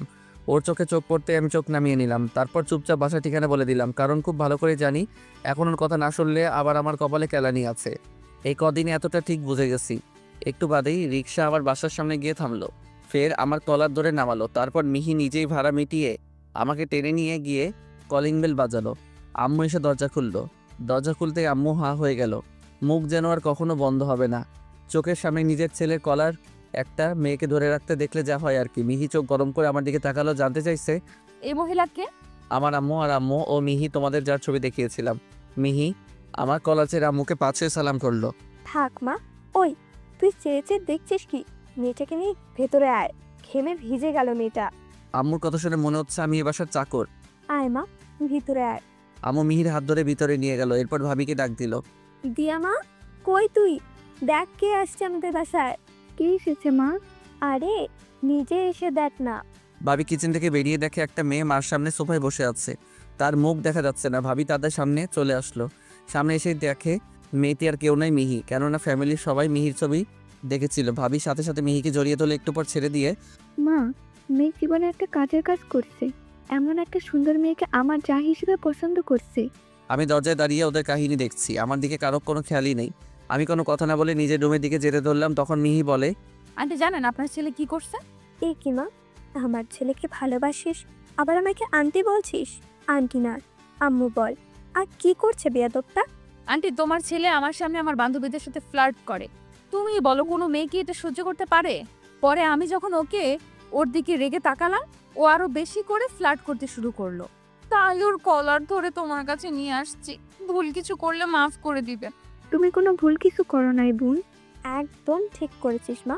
আমি সিঁড়ি দিয়ে উঠলে তাদের কথা শুনছি। মাঝে পাঁচপথে উঠতেই এই যে নবাব সাহেব, দাঁড়ান, একটু এদিকে আসেন। আমি বুঝতে পারছি এবার আম্মু আর ভাবি মিলে সার্ফ এক্সেল দিয়ে ধোলাই করবে। তাড়াতাড়ি উঠে রুমে ঢুকে দরজার ভিতর থেকে বন্ধ করে দিলাম। বাইরে থেকে আম্মু বলছে, তুই আমার মেয়েটাকে কাঁদিয়েছি, আজই তো খাওয়া বন্ধ। আগে রুম থেকে বের হোক, তারপর তোকে দেখছি। আমি খাবো না, দরজাও খুলবো না। বিয়ার গ্রিলস বলছে মানুষ খাবার ছাড়া 4 সপ্তাহ বেঁচে থাকতে পারে। আমি আরও কিছুদিন বাঁচতে চাই। দরজা খুললে আজকেই মারা পড়বো। তাই তোমরা এখন আসতে পারো। থাক ভিতরে, বাইরে আসলে আজ তোর খবর আছে। এরপর তারা চলে গেল। আমিও ফ্রেশ হয়ে শুয়ে পড়লাম। কখন যে ঘুমিয়ে পড়েছি বলতে পারবো না। ঘুম ভাঙার পর ফোন হাতে নিয়ে দেখি 6:30 মতো বাজে। আমি উঠে বাথরুমের দিকে এগোতে লাগলাম ফ্রেশ হওয়ার জন্য। পরক্ষণে দুপুরের ঘটনাটা মনে পড়ে গেল। ফ্রেশ হয়ে শব্দ না করে দরজা খুললাম। মাথা বের করে দেখার চেষ্টা করলাম রুমের আশেপাশে কেউ আছে কিনা। কেউ নেই। আমি রুম থেকে বের হয়ে সিঁড়ির কাছে আসলাম। নিচে তাকাতেই দেখি মা, ভাবি আর মিহি 3 জন মিলে টিভি দেখছে আর গল্প দিচ্ছে। মিহি এখনও তার বাসায় যায় নাই, আমাকে কেউ দেখে নাই। আমি দরজার দিকে তাকিয়ে দেখি দরজা খোলা। আমি সিঁড়িতে বসে জুতা খুলে হাতে নিলাম। এরপর শব্দ না করে নিচে নামলাম। নেমে চুপি চুপি দরজার দিকে এগোলাম। দরজার দিকে 3 হাত মতো দূরে থাকতেই এই তারা, আমি সোজা দাঁড়িয়ে গেলাম। তাদের দিকে তাকিয়ে দেখে আম্মু বসা দেখে উঠছে। আর তার কথা শুনে ভাবি ও মিহি আমার দিকে তাকালো। মুহূর্তে তারা আবার দরজার রূপে ফেরত আসলো। আমি আর না দাঁড়িয়ে এক দৌড়ে বাসার বাইরে চলে আসলাম। পিছন থেকে তারা কিছু বলছে, কিন্তু আমি আর সেদিকে খেয়াল করি নাই। এরপর আমাদের বন্ধুদের আড্ডা দেওয়ার জায়গায় চলে আসলাম। দেখি সবগুলো বসে আড্ডা দিচ্ছে। আমিও ওদের সাথে চোখ দিলাম। 10টার দিকে সবাই বাসার দিকে রওনা দিল। আইন বন্ধু, আমি কি আজকে তোর বাসায় থাকতে পারি? কি ব্যাপার? তোর লক্ষণ ভালো ঠেকছে না আমার কাছে। তোর বেটা মজা করিস না, এমনিতেই পেরায় আছি। কেন? আজকে আবার ক্যালারি দিছে নাকি? হ্যাঁ রে ভাই, কি বলবো। আজকে কলেজ থেকে সকলের সামনে দিয়ে আমার কলার ধরে টেনে নিয়ে গেছে। কোথায় জানিস? সোজা আমার বাড়ি। আমার মার কাছে গিয়ে বিচার দিছে। ওদিকে মা তো ওর ছবি দেখে ওকে পছন্দ করে ফেলছিল। ওকে আজকে দুপুরে সব কাহিনী খুলে বললাম। ফলস্বরূপ আমি এখন বাসা ছাড়া। তোর বোন হয়তো এখন আমার বাসায় বসে আছে। ভাই আজকে রাতটা থাকতে দে প্লিজ। কালকে মায়ের রাগ কমে যাবে, তারপর সব ঠিক হয়ে যাবে। নাইম এতক্ষণ আমার কথা শুনে হাসতে হাসতে রাস্তায় গড়াগড়ি খাওয়ার অবস্থা। ওই বেটা আমি পারছি না আমার জ্বালায়। আর তুই আমার কথা শুনে হাসছিস। সরি ভাই, কিন্তু কি করব? তোর কাহিনী শুনে হাসি আটকে রাখতে পারছি না। এরপর দুইজনে হেঁটে হেঁটে নাইমদের বাসার দিকে যাচ্ছি। হঠাৎ সামনে একটা সেলুন বাঁধলো। সেলুনে চুল কাটতে দেখে মিহির চুল ধরে ঝাঁকুনি বিষয়টা মনে পড়ে গেল। আমি নাইমকে নিয়ে সেলুনে ঢুকলাম। কিরে বেটা, আমার বোনের ভয়ে চুল কাটতে আসছি?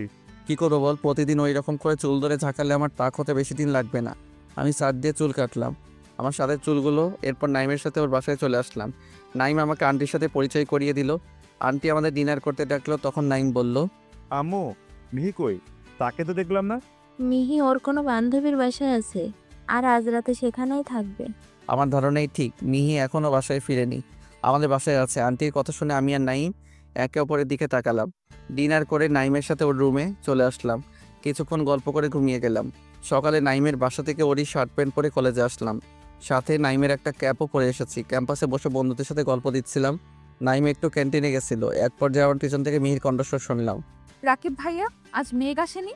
রাকিব আমার দিকে তাকাতে আমি চোখ টিপ দিলাম। রাকিবও বুঝে গেল।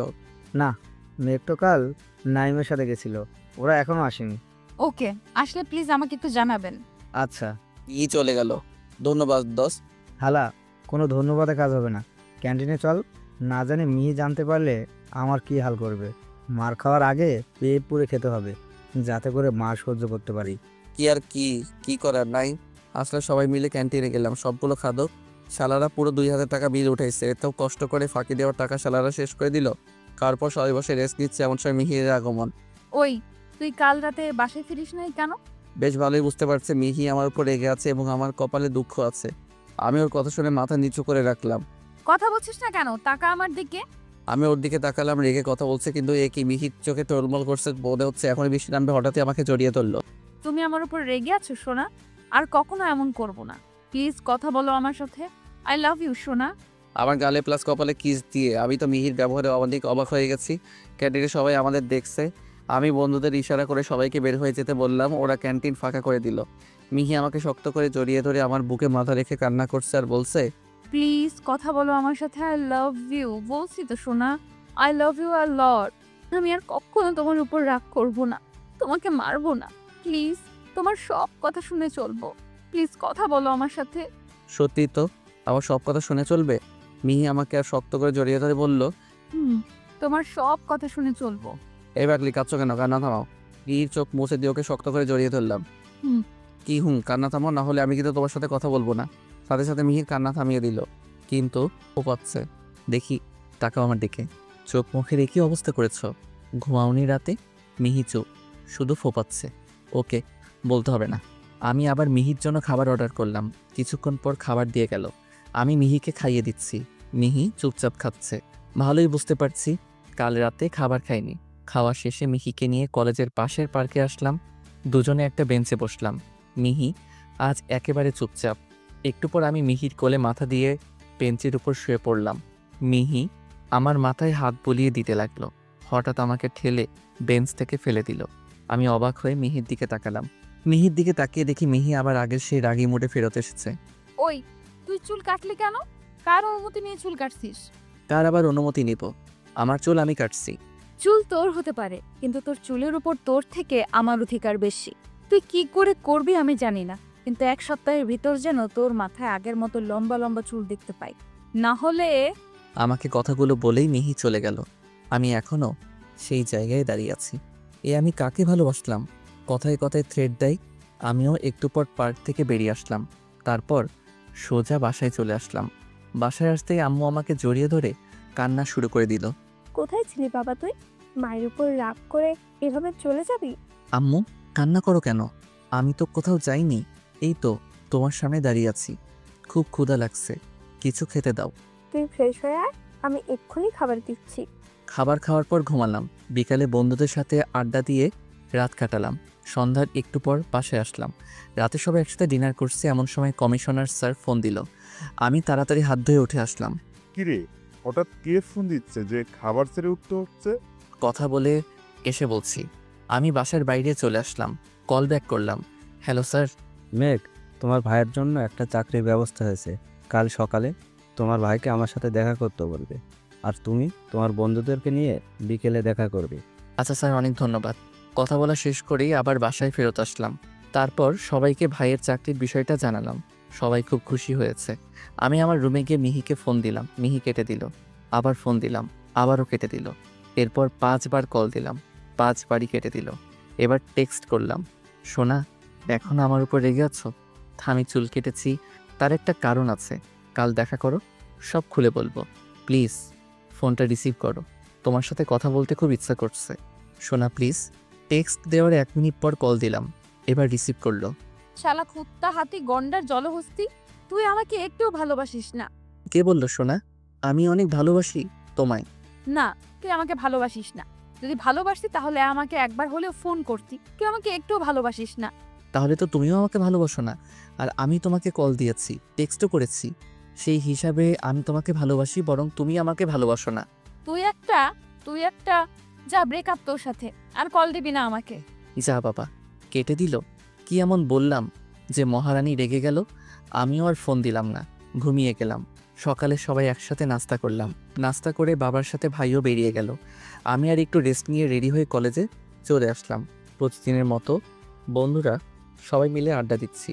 এখন কলেজে আসলে সবসময় মনে ভয় থাকে, কখন কোন দিক দিয়ে মিহি আমার উপর হামলা করে। আমার সামনে নাইম, শিহাব আর রাকিব বসেছিল। হঠাৎই নাইম উঠে এক দৌড়ে কলেজের ভিতরের দিকে চলে গেল। পরপরই রাকিব আর শিহাব দুজনেই উঠে ক্লাসের দিকে হাঁটতে লাগলো। আমরা বাকি কয়জন কিছুই বুঝলাম না। আমরা সবাই চারদিকে তাকিয়ে দেখছি কি এমন ঘটনা ঘটছে যে ওরা এভাবে কেটে পড়ল। এরপর উজ্জ্বল, ইসমাইল আর স্বপ্নীল তারাও দেখলাম ক্লাসে দৌড় দিচ্ছে।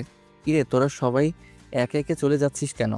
এমনি ভাই, হঠাৎ একটা কাজ মনে পড়েছে, ঘন্টাখানেক পর আবার তোর সাথে দেখা হবে, বাই। ক্যাম্পাসে যারা ছিল সবাই এক এক করে কলেজের ভিতরের দিকে চলে যাচ্ছে। আমি তো কিছুই বুঝলাম না। এবার ভালো করে চারপাশে তাকিয়ে ওদের এভাবে চলে যাওয়ার কারণ খুঁজছি। গেটের দিকে তাকাতেই আমার চোখ বড় বড় হয়ে গেল। মিহির হাতে হকি স্টিক নিয়ে আমার দিকে আসছে। মিহি কলেজ প্লাস এই এলাকার নামকরা গুন্ডি হিসেবে চিনে, তার উপর আবার বাবা কমিশনার। কে কি বলবে? শালারা আবারও আমাকে বাঘিনীর মুখে ফেলে পালিয়েছে। আমি এক পা করে পিছাচ্ছি। মিহি দূর থেকে চিৎকার করে বলল, আর এক পা পেছালে তোর পা আমি ভেঙে দিব। আমি বুঝতে পারছি আজকেও আমাকে কেলাবে। আমিও মনে মনে শয়তানি বুদ্ধি আটলাম, বারে বারে গুগু তুমি খেয়ে যাও ধান, এইবার তোমার ফাঁদে আটকাবো। মিহি আমার কাছে আসতেই খেয়াল করলাম ওর চোখ মুখ ফুলে গেছে, চুল এলোমেলো, তবে অসাধারণ লাগছে। মিহি একেবারে আমার সামনে এসে দাঁড়ালো। আমি খেয়ালই করি নাই যে ও আমার একেবারে কাছে চলে এসেছে। আমার কাছে এসে আমার গালে একখান মেরে দিল। আরে ভাই কিস না, থাপ্পড়। আমার ধ্যান ভেঙে গেল। এটা কি হলো? গাল কি আপনার বাপের নাকি সরকারি? যখন তখন এসে মেরে যান। না শোনা, গালটা আমার বাপেরও না, সরকারিও না, আমার বরের। ওই ফাজিল মাইয়া কি বলেন এসব? আমার এখনো বিয়ে হয়নি, আর আমি যে কোনো প্রতিবন্ধীকে বিয়ে করব, কিন্তু বিয়ে করার খুব শখ না? বিয়ে পরে করিস, আগে মিষ্টি তো খেয়ে নে। কি মিষ্টি? মিষ্টি আমার খুব প্রিয়। তাহলে তো বেশি দিতে হয়। একটু বেশি দিয়েন। ওকে দিচ্ছি নে। বলেই হকি স্টিক উপরে উঠালো আমাকে মারার জন্যে। অমনি আমি এক পা এগিয়ে ওর মাথা ধরে ওর ঠোঁটের সাথে আমার ঠোঁট মিলিয়ে দিলাম। সাথে সাথে স্টিকটা পড়ে যাওয়ার শব্দ শুনলাম। মিহি কল্পনাও করতে পারিনি যে আমি ওকে এভাবে কিস করে বসবো।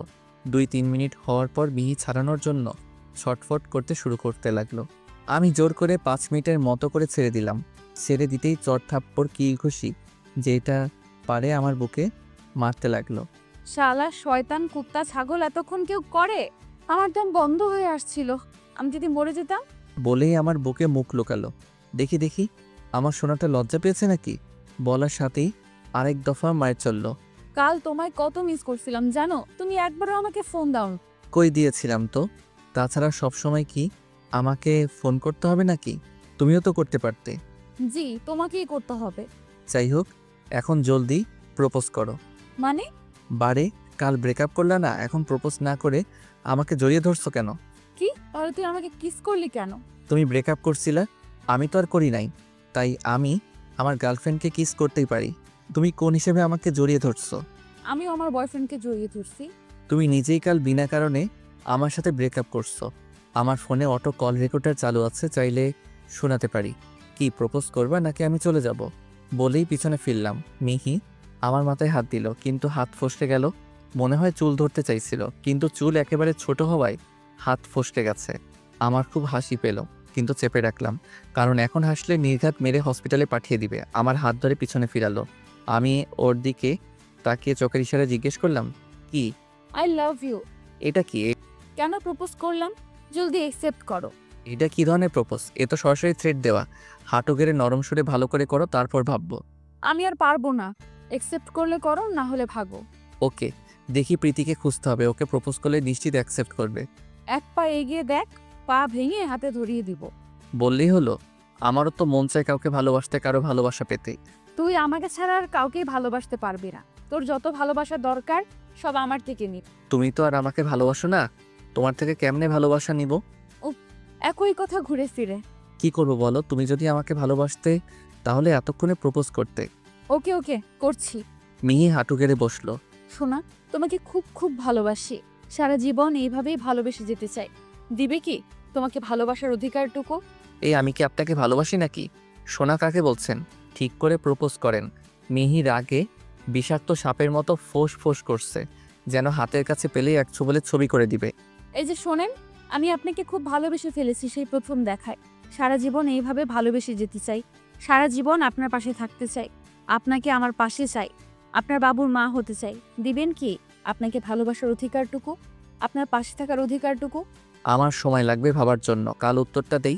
মিহি এমনিতেই আগে থেকে রেগেছিল। আমার কথা শুনে যেন তেলে বেগুনে জ্বলে উঠল। কি? আমি শুনতে পাইনি ঠিক করে, আরেকবার বলবেন প্লিজ? আমি বুঝতে পারছি এই ঠান্ডা আবহাওয়া ঝড় আসার পূর্ব লক্ষণ। বলছি যে চুপ, কোনো কথা বলবি না। শুধু হ্যাঁ ছাড়া তোর মুখ দিয়ে আর কোনো শব্দ বের না হয়, না হলে। কি? আবার থ্রেট দেওয়া হচ্ছে? এটা কোনো প্রপোজ হলো? ফুল ছাড়া কেউ কাউকে প্রপোজ করে? আপনার কাছে তো কোনো ফুল দেখতে পাচ্ছি না। যান, ফুল এনে তারপর প্রপোজ করেন। আনসি ফুল, তুই যেমন দাঁড়িয়ে আছিস তেমনি থাকবি। যদি এইখান থেকে এক চুল নড়েছিস তো এই ফুল দিয়ে মালা করে তোকে মেরে তোর গলায় ঝুলাবো। মিহি চলে গেল ফুল আনতে। আমি পড়েছি মহাজালায়। দেখছি একটু বেশি ডাকাতে গিয়ে এখন আমারই বাস যাচ্ছে। কলেজ থেকে বেরিয়ে 1 মিনিট হাঁটলেই ফুলের দোকানে যাওয়া যায়। সেখানে 10 মিনিটের বেশি হয়ে গেল। মিহির আসার কোনো নামগন্ধ নেই। ক্যাম্পাসের সবাই একটু আগে আমার আর মিহির কাহিনীটা দেখেছে। এখন সবাই আমাকে ওই একই জায়গায় দাঁড়িয়ে থাকতে দেখে হাসছে। আর আমার বন্ধুরা, ওদের কথা আর কি বলবো, শালা সবগুলোই হারামি। আমি এখানে কড়া রোদ্দুরে মাথার উপর ব্যাগ ধরে দাঁড়িয়ে আছি, আর ওরা যার যার ফোনে ভিডিও অন করে আমার চারপাশে ঘুরছে আর আমাকে পচাচ্ছে। মন চাচ্ছে সবগুলোকে মেরে হসপিটালে পৌঁছে দেই, কিন্তু মিহির কথাগুলো মনে পড়লে নড়ার সাহস পাচ্ছি না। না জানি পরে আমার কি হাল করে। একটু পর দেখলাম মিহি গেট দিয়ে ঢুকছে, এক হাতে ফুল, অন্য হাতে হকি স্টিক। ঢুকে আমার দিকে তাকাতেই জায়গায় দাঁড়িয়ে গেল। এদিকে আমার বন্ধুরা আমার চারপাশে ঘুরতে ঘুরতে আমাকে পচাচ্ছে, প্লাস সেগুলো ভিডিও করছে। নাইম সবার থেকে বেশি বেশি করছে, হালায় নেচে নেচে আমাকে পচাচ্ছে। এটা দেখে মিহি রাগে ফেটে পড়ছে, দ্রুত বেগে আমাদের দিকে আসছে। শালারা কেউ খেয়ালই করেনি যে মিহি চলে আসছে। তার উপর ওদের কর্মকাণ্ডগুলো নিজের চোখে দেখছে। ওরা ওদের মতো আমাকে পচাচ্ছে। আমি মিহির এগিয়ে আসা দেখে ওদের পরিণতি যে কী হবে এটা ভেবেই হাসি পাচ্ছে, যার কারণে মুচকি মুচকি হাসছি। নাইম আমার হাসি দেখে দাঁড়িয়ে গেল। কিরে শালা, পাগল হয়ে গেলি নাকি? হাসছিস কেন? ভাবছি আমাকে এভাবে বিপদে পড়তে দেখে আমাকে পচাচ্ছিস, তার উপর আবার এগুলো ভিডিও করছিস। এটা তোর বোন জানলে তোর কি হাল করবে? আর তোর পরিণতির কথা ভাবলে হাসি পাচ্ছে। মেয়ে তো দেখছে না যে আমি তোকে পচাচ্ছি আর ভিডিও করছি। ওই যখন আসবে তখন আমরা চলে যাব, মেয়ে কিছু বুঝতেই পারবে না। মিহি এতক্ষণে আমাদের কাছে চলে এসেছে এবং নাইমের শেষে যে কথাগুলো বলল সেগুলোও শুনেছে। নাইমের কথা শুনে হারামিরা সবগুলো আবারও হেসে উঠল। ওরা হাসছে, এমন সময় মিহি এসে নাইমের কাঁধে হাত রাখল। নাইম মিহির হাত ঝাড়া দিয়ে সারিয়ে দিল। মিহি আবারও নাইমের কাঁধে হাত দিল। ওই কে রে? বলেই নাইম পিছে ফিরল। নাইমের কথা শুনে হারামিরা নাইমের পিছে তাকালো। যেই ওরা মিহিকে দেখল ওদের কাঁপুনি শুরু হয়ে গেল, কেননা মিহি হকি স্টিক নিয়ে দাঁড়িয়ে আছে। তাছাড়া কলেজে মিহির মারামারি করা নিয়ে বেশ সুনাম আছে, তাই কেউ তার সাথে ঝামেলা করতে যায় না। সবাই পিছনে ফিরে দৌড় দিতে নিল। ওই সবগুলো যেমন আছিস তেমনি স্ট্যাচুর মতো দাঁড়িয়ে থাক। মনে রাখিস, শরীরের যে অঙ্গ নড়বে ওই অঙ্গ ভিগে যাবে। নাইম তো মিহিকে দেখেই হা করে পড়েছে, মুখ থেকে লালা পড়ছে। সেদিকে তার কোনো খেয়াল নেই। ওর ফেসের এখন এমন এক্সপ্রেশন যেন ছেড়ে দে মা, কেঁদে বাঁচি। কিরে, অটিস্টিকের মতো লালা ফেলছিস কেন? এখনই কাঁপতে শুরু করে দিয়েছিস? একটু পর তোর কি হাল করবো তুই ভাবতেও পারবি না। মিহি নাইমকে উদ্দেশ্য করে বলল। নাইমের ফেসে কাঁদো কাঁদো এক্সপ্রেশন চলে আসছে। এখন তোর এক্সপ্রেশন যেমন আছে, আমি না বলা পর্যন্ত যেন চেঞ্জ না হয়। আর আমার কথার উল্টোটা হলে আমি কি করি মনে হয় খুব ভালো করেই জানা আছে। এখনই যেন লালা চড়তে থাকে। নাইম শুধু ঘাড় নাড়িয়ে মিহির কথার উত্তর দিল। মিহি এবার আমার দিকে এগোতে লাগলো, তাই দেখে আমার মুখের হাসি হাওয়া হয়ে গেল। এমনিতেই গরমের ভিতর রোদ্দুরে দাঁড়িয়ে ঘেমে গেছি। এখন মিহিকে এগিয়ে আসতে দেখে পেয়ে গেছে করছি। এখন মনে হচ্ছে কেন যে এত বেশি রাগাতে গেলাম। মিহি আমার সামনে এসে দাঁড়াতেই আমি হাত তুলে সিগন্যাল দিলাম আমার চাপ পেয়েছে। মিহি আমার কাণ্ড দেখে হেসে ফেলল। পরক্ষণেই আবার সেই গুন্ডি মোড়ে ফিরে আসলো। মিহি চোখ ছোট ছোট করে আমার দিকে তাকালো। ওর তাকানো ভঙ্গিটাই বলছে, যদি পালিয়ে যাস? প্লিজ, আমি পালাবো না, কথা দিচ্ছি। যদি পালিয়ে যাই আমার বাসা তো চিনো, বাসায় গিয়ে মেরে এসো প্লিজ, না হলে এখানেই ব্লাস্ট হয়ে যেতে পারে। ওকে চল, আমিও যাব তোর সাথে। এই কি বলো এসব? তুই মেয়ে হয়ে? চুপ, বেশি কথা বলবি না, না হলে এখানে দাঁড় করিয়ে রাখবো। এই না তারপরও চল। আর তোরা যেমন আছিস তেমনই থাকবি। আমি এসে যদি শুনেছি যে তোরা নড়াচড়া করেছিস তাহলে শাস্তি ডাবল করে দিব। আমি বাথরুমের দিকে এগোচ্ছি। মিহি আমার পিছনে আসছে। বাথরুমের থেকে একটু দূরে থাকতেই আমি দৌড় দিলাম। দৌড়ে এসে বাথরুমে ঢুকে দরজা বন্ধ করে দিলাম। মিহি যেমন মেয়ে, ওকে বিশ্বাস নেই আমার সাথে ভিতরেও চলে আসতে পারে। মিহি এসে দরজা ধাক্কাতে লাগলো। আমি দরজার এই পাশ থেকে বললাম, প্লিজ মাত্র 2 মিনিট ওয়েট করো। এমন করলে আমার তোমার কারোরই মান সম্মান থাকবে না, সবাই উল্টাপাল্টা ভাববে। আমার কথা শুনে মিহি আরও দরজা ধাক্কালো না। আমি 2 মিনিটে কাজ সেরে বেরিয়ে আসলাম। বাথরুমের দরজা খুলে মাথা নিচু করে মিহির সামনে এসে দাঁড়ালাম। মিহি কিছু বলছে না, আমিও দাঁড়িয়ে আছি। চলো ওদের কাছে যাওয়া যাক। মিহি কিছু না বলে হাঁটতে শুরু করলো। আমিও ওর পিছে পিছে যেতে লাগলাম। আবার ক্যাম্পাসে সেই জায়গায় ফিরে আসলো। ক্যাম্পাসে এসে আমার দিকে ফিরল। আমি জায়গায় ব্রেক করলাম। মিহি আমার কাছে এগিয়ে ফুলগুলো হাতে ধরে আমার সামনে এনে হাঁটু গেড়ে বসতে গেল। আমি সঙ্গে সঙ্গে ওকে ধরে ফেললাম। তারপর ওকে বুকে জড়িয়ে নিলাম। এরপর জড়িয়ে ধরে বলতে লাগলাম, তুমি জানো তোমার ফেসের আগে এক্সপ্রেশনটাই আমার সব থেকে ভালো লাগে। প্রথমবার তোমায় যখন দেখেছিলাম তোমার মুখে রাগী ভাবটা ছিল, আর প্রথম দেখাই তোমার এই রাগী ফেসটার প্রেমে পড়ে যাই। সকালে যখন আমাকে প্রপোজ করতে বললাম তখন তুমি রেগে যাও, তখনই আমি তোমার এই রাগী ফেসটাই হারিয়ে যাই, তাই তোমাকে আরও বেশি রাগাতে থাকি। ভালোবাসার মানুষটার যে জিনিসটা তোমার সব থেকে বেশি ভালো লাগে তুমি বারবার সেইটাই চাইবে। আমিও তেমনই তোমার রাগী ফেসটা আরও কিছুক্ষণ দেখতে চেয়েছিলাম। এখন তুমি বলো, আমি কি কোনো ভুল করেছি তোমাকে একটু রাগিয়ে? এই পাগলি, আমি জানি তো তুমি রাগের মাথায় ব্রেকআপ করছো, তাই বলে আমিও কি রাগ করে ব্রেকআপ করে দিব? তুমি জানো যখন তুমি ব্রেকআপ করছো আমি কতটা কষ্ট পেয়েছি, রাতে ঠিক করে ঘুমাতে পারিনি। তার জন্যে সকালে তোমাকে একটু রাগালাম যাতে করে তুমি নিজে থেকে আমাকে প্রপোজ করো। সব কিছুই তো বললাম। এখন তোমার যদি আমাকে মারতে মন চায় তাহলে মারতে পারো। তুমি খুব খারাপ, খুব, খালি আমাকে কষ্ট দাও বলছে আর আমার বুকে কিল ঘুষি মারছে। আমি মিহিকে শক্ত করে জড়িয়ে ধরলাম। মিহি আমার বুকে মাথা দিয়ে কাঁদছে। একটু পর শান্ত হলো। এতক্ষণ মিহিকে সামলাতে গিয়ে চারপাশের সব কিছু ভুলে গিয়েছিলাম। মিহি একটু শান্ত হতেই আমি খেয়াল করলাম আমরা ক্যাম্পাসে দাঁড়িয়ে আছি। সামনে আমার হারামি বন্ধুরা মিহির কথা মতো যেমন অবস্থায় থাকতে বলেছিল তেমনভাবেই স্ট্যাচুর মতো দাঁড়িয়ে আছে। আমি মিহির হাত থেকে ফুলগুলো নিয়ে ওর সামনে হাঁটু গেড়ে বসে ক্যাম্পাসের সকলের সামনে প্রপোজ করলাম। মিহিও আমার হাত থেকে ফুলগুলো নিয়ে আমাকে জড়িয়ে ধরলো। পাশ থেকে হাততালির আওয়াজ ভেসে আসলো। আমিও মিহি পাশে তাকিয়ে দেখলাম ক্যাম্পাসে উপস্থিত সবাই হাততালি দিচ্ছে। এটা দেখেই মিহি আমার বুকে মুখ লুকালো। বাহ বাহ, আমার গুন্ডিটা দেখি লজ্জাও পাই। এই ভালো হচ্ছে না কিন্তু। ওকে ওকে, আমার শালাদের দিকে একটু দেখ, ওরা এভাবে আর কতক্ষণ থাকবে? চল ওদের কাছে যাই। আমিও মিহি ওদের কাছে গেলাম। ওদের কাছে গিয়ে, এই দাঁড়াও, শালারা তখন আমাকে ভিডিও করছিল, আমি এদের কিছু ছবি তুলে রাখি, পরে কাজে লাগবে বলে আমি এক একজনের সামনে গিয়ে ওদের ছবি তুলতে লাগলাম। সবগুলো ঘেমে একেবারে শার্ট টি শার্ট ভিজিয়ে ফেলছে। প্রায় আধা ঘন্টা হতে গেল কড়া রোদ্দুরের ভিতর দাঁড়িয়ে আছে। সব শেষে নাইমের সামনে আসলাম। বাকিগুলো শার্ট টি শার্ট ঘামে ভিজলেও নাইমের টি শার্ট সামনের দিকটা ওর মুখের লালাই ভিজছে, তা বেশ ভালোই বোঝা যাচ্ছে। পটাপট ওর কয়েকটা ছবি তুলে নিলাম। এরপর মিহির কাছে গেলাম। সোনা, ওদের এবারের মতো মাফ করে দাও। এমনিতেই রোদ্দুরে দাঁড়িয়ে থেকে ওরা যে কষ্ট পেয়েছে তা কম নয়। তাছাড়া ওরা আমার বন্ধু, ওরা আমাকে নিয়ে একটু মজা করতেই পারে। না, পারে না। ওরা তোমাকে নিয়ে কোনো প্রকার মজা করতে পারবে না, কেউই না। আমি তোমাকে এখানে রোদ্দুরে দাঁড় করিয়ে রেখে গেছি। ওরা তোমাকে সাহায্য করার পরিবর্তে তোমাকে নিয়ে ইয়ার্কি মারছে, এটা আমি মেনে নিব না।